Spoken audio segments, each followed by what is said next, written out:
Captain's Log, Stardate 1111.25. Welcome to this walkthrough trailer for Sword of the Stars 2. During the next few minutes, I hope to demonstrate some of the exciting new features and gameplay you can expect to experience in this 4X space strategy title. Currently, Sword of the Stars 2 is played in sandbox mode, so you must select the starting parameters of your game. This includes aspects such as the size and type of galaxy, the turn duration, available factions, initial systems and technology, starting treasury, or victory conditions. Next, you'll be prompted to configure the starting factions for your game. You can choose which races will take part. Select your leader's picture, the badge of your empire, level of game difficulty, and lastly the colour of your fleets and colonies. Or you can let the computer decide for you. Sword of the Stars 2 combines both strategy and tactics. The galaxy screen is where you take strategic actions and issue orders. Empire commands are arrayed at the top of the screen, while those that occur at the star system or planetary level are arrayed just below. As well as the star map, the status on research and the Imperial Treasury can be viewed at a glance, while detailed information on individual colonies and fleets may also be found here. In addition, turn number, map filters, help screens, and the history log can also be selected. Missions allow you to conduct actions across the galaxy. Fleets are required to perform them. From the galaxy map, right-click on one of the star system locations and select one of the available mission options. Then select an appropriate fleet to carry out your orders. Some missions like colonize and invade require a planet to be selected. Furthermore, you will need to select the type when constructing battle stations and where to place them around the orbit of the target planet. Without doubt, colonizing planets is the most important feature of the game. The productivity of every colony can be customized depending on what is required. It can be assigned to terraforming or upgrading infrastructure, or even ship construction. In addition, production capability can be switched from construction to trade, which will net you an increase in Imperial credits. In Sword of the Stars 2, each system can contain several planets. Each of these can be colonized. The System View feature exists to help you better manage your colonies. Once selected, you can zoom in and look at the planets occupied by your empire and those of your rivals. Another way of controlling colonies is through the Planet Manager.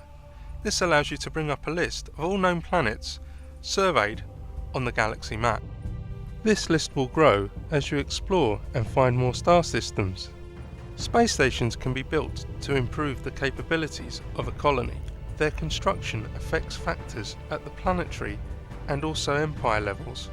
There are several types to build, each focusing on a single area, such as research or diplomacy. The type of space station also determines the modules it can be upgraded with.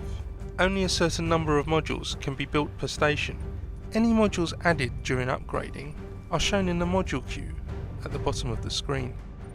Research plays an important part in the game, allowing you to increase and upgrade many aspects of gameplay. There are 14 separate research trees, each with their own branches and multiple nodes. Weapon technologies possess detailed information on their destructive capabilities. The subjects you are able to discover will change through every game and will depend on which race you are playing. You will not be able to research every technology you are aware of. Some may require an initial feasibility study to see if it's possible to attempt them. The higher the chance indicated by the study, the more likelihood of success when researching the subject. Research takes a certain number of turns to complete.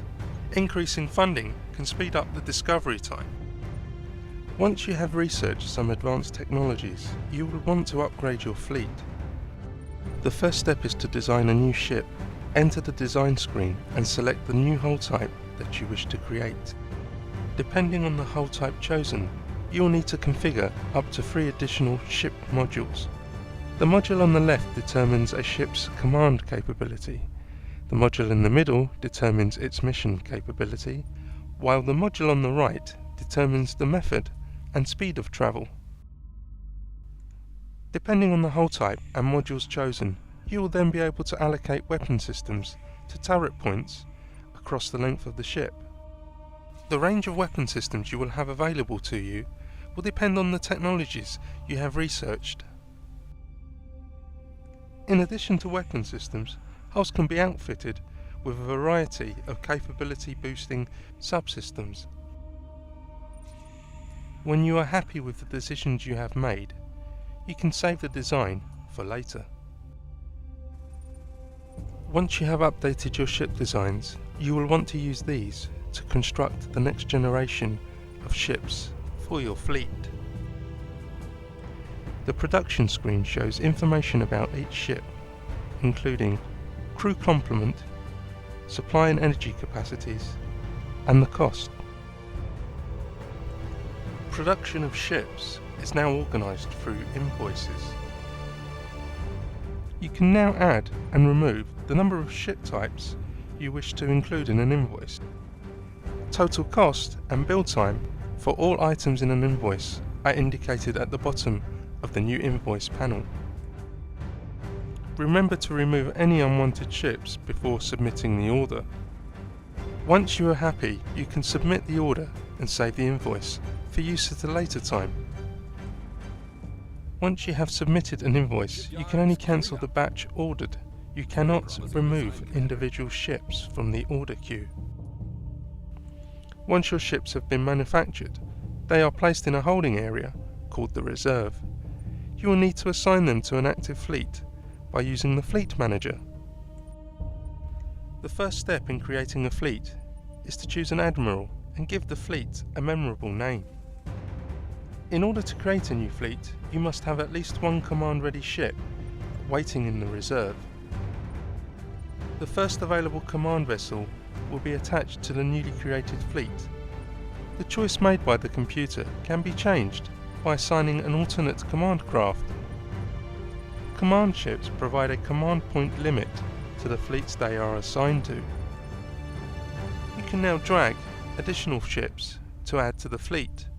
Each addition will cost a certain amount of command points.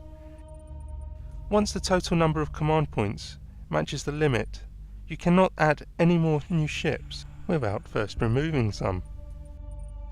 When you are happy with the configuration of your fleet, it is time to assign it a formation. You can manually maneuver each ship onto the formation grid. Formations can span 3 planes, upper, middle and lower. Or you can select one of the pre-existing formations and make final adjustments to your heart's content. Fleets are as important as colonies. Without them, you can achieve very little. When 2 opposing fleets make contact, the tactical phase of the game begins. When neither fleet is within visual range of the other, combat begins in sensor mode. Here you will be able to issue orders to your fleet from an elevated view, removed from the immediate action. Once combat begins, you can issue orders to individual or groups of spacecraft.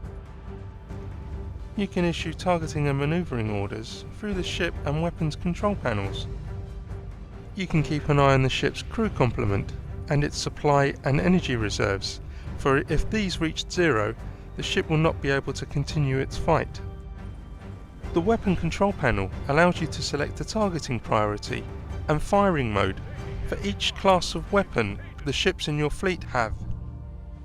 Ships can be ordered to roll to move any damaged armour sections out of the way of incoming fire. They can also be ordered to spin to bring guns to bear at a new target. During your adventures across the galaxy, you will encounter many types of enemies.